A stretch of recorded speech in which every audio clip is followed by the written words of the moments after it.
आज की इस लेक्चर में हम डिस्कस करेंगे कुछ केमिस्ट्री के इम्पोर्टेंट नहायत ही इम्पोर्टेंट टॉपिक्स, जिसमें से पहला टॉपिक्स जो है, ये सारे टॉपिक्स न्यूमेरिकल आपके पार्ट्स हैं। केमिस्ट्री के जितने भी न्यूमेरिकल पार्ट्स हैं हम कोशिश करेंगे कि अपने लेक्चर्स में उनको डिस्कस करें। बाकी जो शॉर्ट और लॉन्ग क्वेश्चंस होंगे थ्योरेटिकल, उसकी भी सोल्यूशन हम आपके साथ बाद में शेयर करेंगे। लेकिन पहले फेज में हम कंप्लीट करेंगे अपने न्यूमेरिकल पार्ट को, जिसमें काफ़ी ज़्यादा बच्चों को मसला होता है।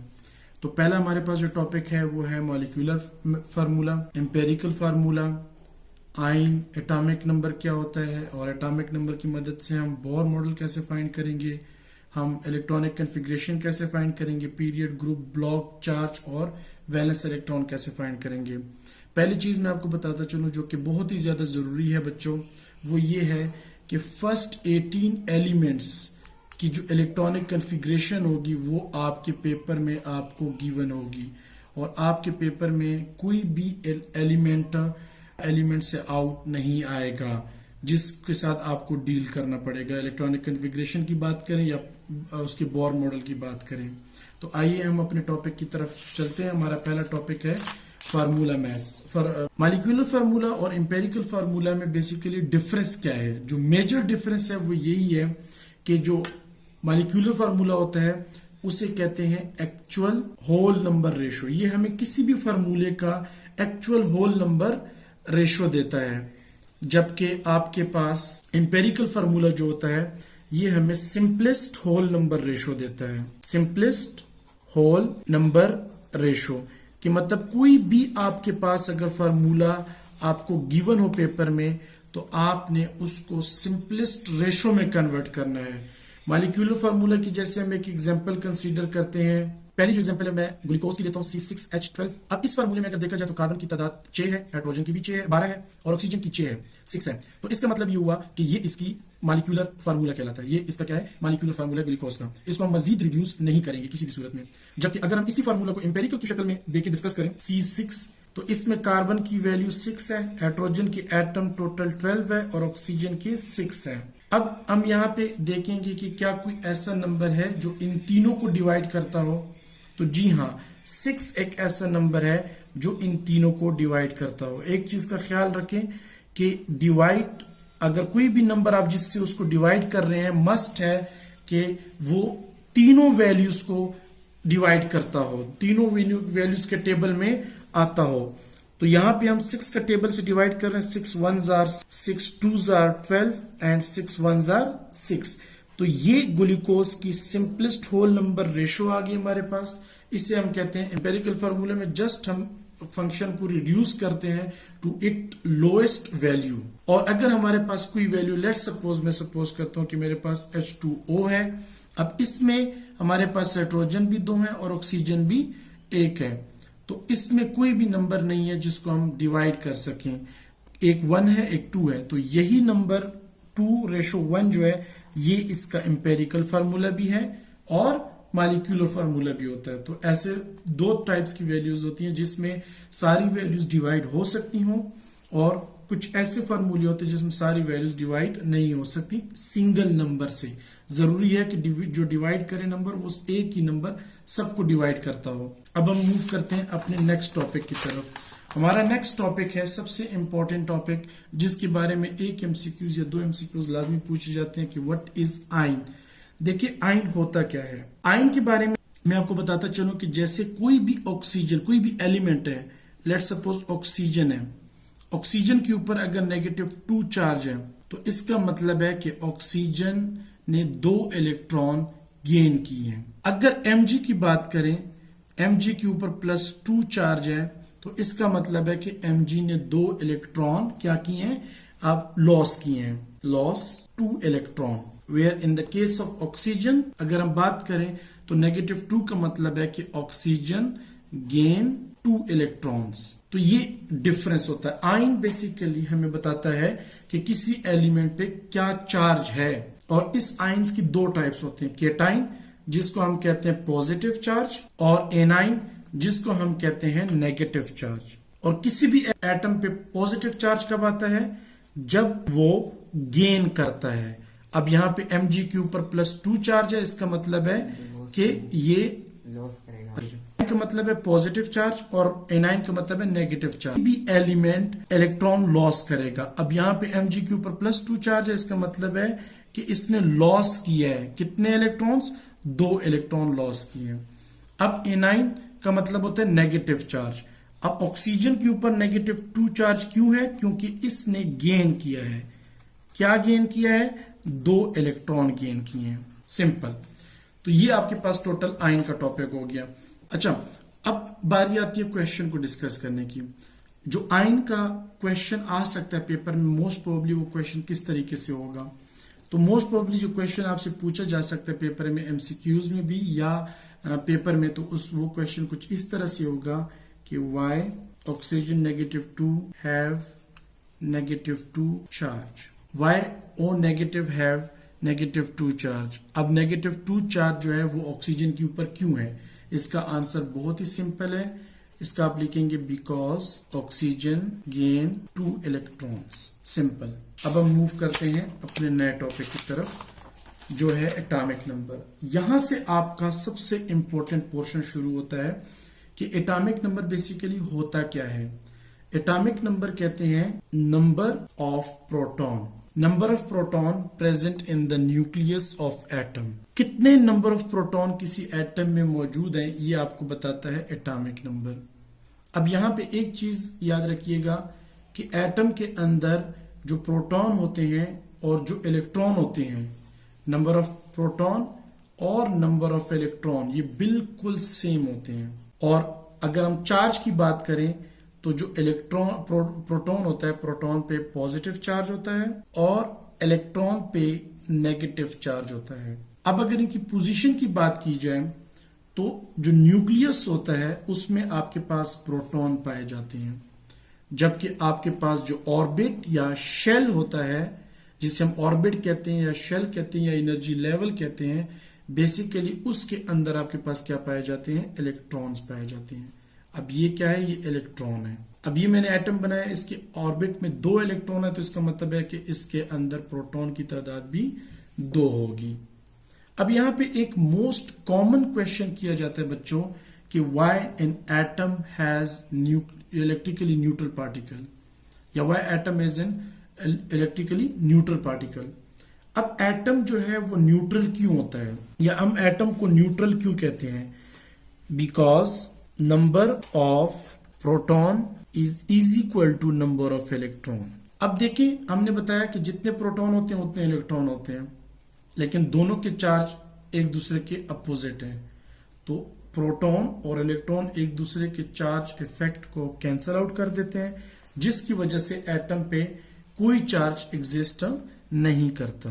अब हम आते हैं डिस्कशन को आगे बढ़ाते हैं और हम देखते हैं कि एटॉमिक नंबर बेसिकली कहाँ पे इस्तेमाल होता है।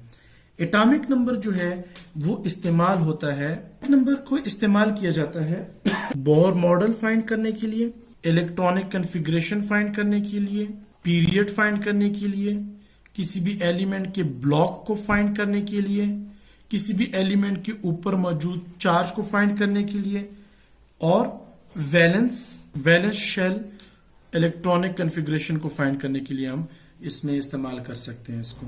अब हम डिस्कस करते हैं बच्चों कि how to find Bohr model या how to draw a Bohr model. Confirm paper में एक क्वेश्चन आता है कि how to draw a Bohr model. आपको एक एलिमेंट गिवन होगा, जैसे कि मैं कहता हूं कि Cl17। अब Cl क्लोरीन है, क्लोरीन का एटॉमिक नंबर 17 आपको गिवन है।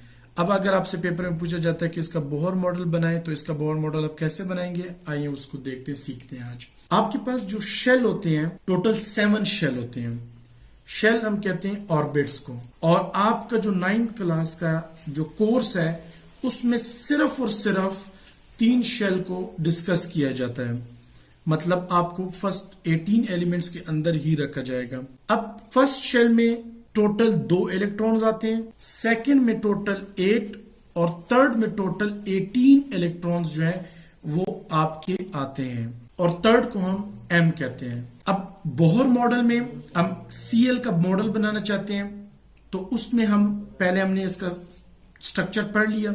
आए अब हम इसको देखते हैं कि कैसे इसको ड्रा किया जाता है। KLM, पहले शेल को K जिसमें सिर्फ 2 इलेक्ट्रॉन आ सकते हैं, सेकंड में सिर्फ 8 आते हैं जिसको हम L का नाम देते हैं, थर्ड में 18 आते हैं, लेकिन इस बुक में हम टोटल 8 इलेक्ट्रॉन को एडजस्ट करना सीखेंगे।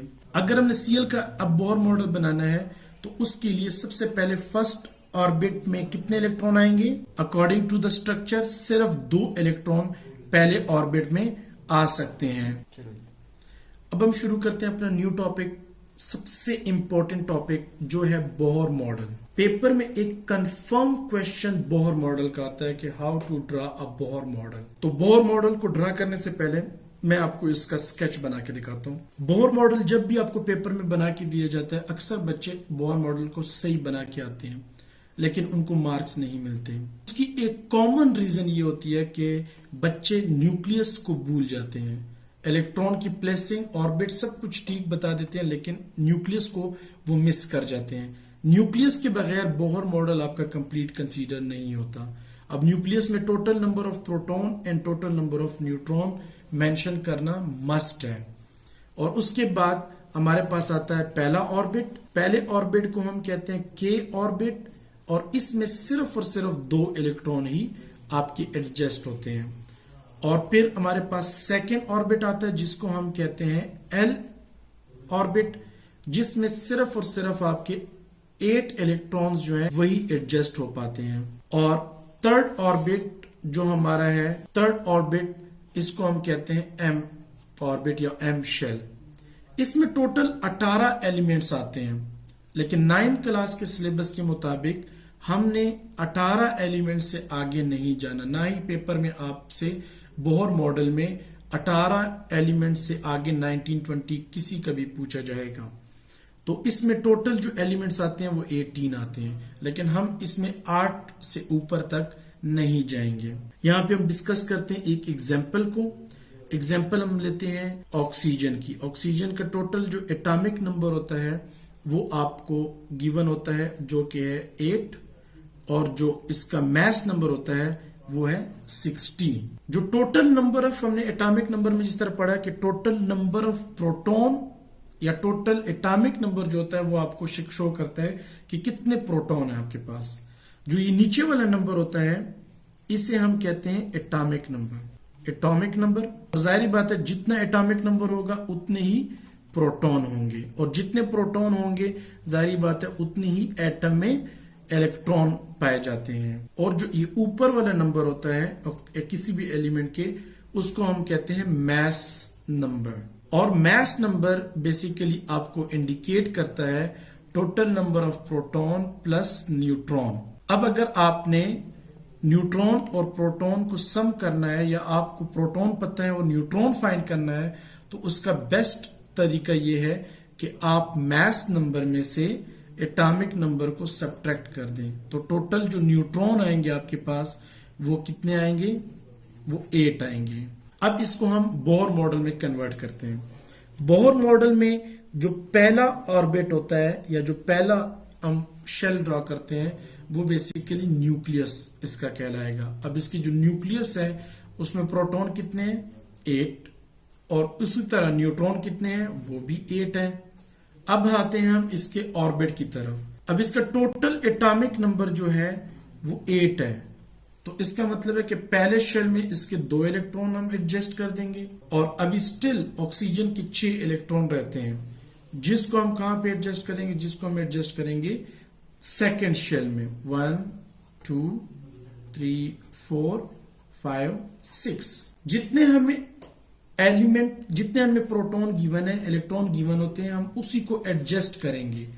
अगर शेल कंप्लीट हो गया तो हम नेक्स्ट शेल में मूव करेंगे, लेकिन अगर इलेक्ट्रॉन कंप्लीट हो गए उस एटम के तो हम नेक्स्ट शेल में नहीं जाएंगे, हम उसी में ही रह जाएंगे, उसी ही में ही हम वर्किंग करेंगे। अब ये आपका था टोटल सारा बोहर मॉडल, जो कि कंफर्म 3 नंबर का शॉर्ट क्वेश्चन या लॉन्ग में अक्सर तौर पे पार्ट में ये पूछ लिया जाता है। अब इसके हम आगे थोड़ा सा बढ़ाएंगे और हम फाइंड करेंगे कि पीरियड कैसे हम फाइंड कर सकते हैं। पीरियड फाइंड करने का बहुत ही सिंपल और आसान तरीका बताता हूं मैं आपको। टोटल शेल गिने, जो ब्लैक मैंने आपको शेल ड्रा करके दिए हैं, इनको गिने जरा, शेल कितने हैं, 1 2। तो जितने आपके शेल बने होंगे बेसिकली वो आपका कहलाएगा पीरियड नंबर। तो बेसिकली ऑक्सीजन का जो पीरियड है वो 2 है। और अगर आपने ग्रुप फाइंड करना है तो ग्रुप फाइंड करने का सबसे आसान तरीका बताता हूं। लास्ट शेल में इलेक्ट्रॉन्स को गिने, 1 2 3 4 5 6। लास्ट शेल में जितने भी इलेक्ट्रॉन्स होंगे बेसिकली वो इंडिकेट करते हैं कि आपका जो एलिमेंट है वो किस ग्रुप से ताल्लुक रखता है। सेकंड चीज आपके पास जो हम डिस्कस करेंगे वो है चार्ज।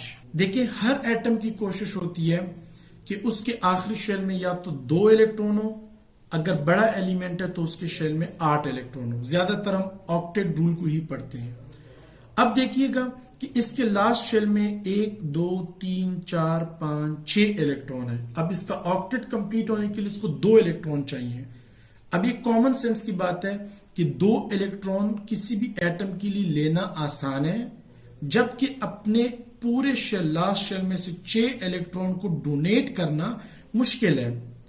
तो ऑक्सीजन जो है वो 2 इलेक्ट्रॉन गेन करेगा। अगर गेन करेगा, यहां पे हम लिखते हैं गेन 2 इलेक्ट्रॉन। अगर 2 इलेक्ट्रॉन गेन करेगा तो इसका मतलब है कि ऑक्सीजन के ऊपर -2 चार्ज होगा।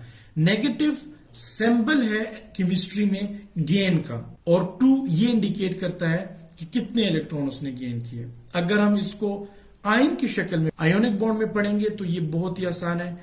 ऑक्सीजन, अब जाहिर बात है वो गेन कर रहा है, तो हम रिएक्टेंट वाले साइड पे 2 इलेक्ट्रॉन उसको गेन करा देंगे, जिसके बाद ऑक्सीजन के ऊपर -2 चार्ज आ जाएगा।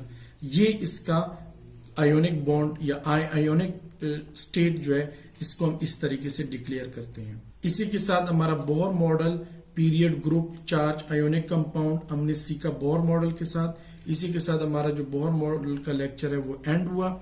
नेक्स्ट लेक्चर में इंशाल्लाह यही सारी चीजें इलेक्ट्रॉनिक कॉन्फ़िगरेशन से मैं आपको फाइंड करना सिखाऊंगा, और कुछ एग्जांपल जो है वो मैं, और यहाँ पे हम अभी आपके पास एक और एग्जांपल डिस्कस करेंगे एल्यूमिनियम की।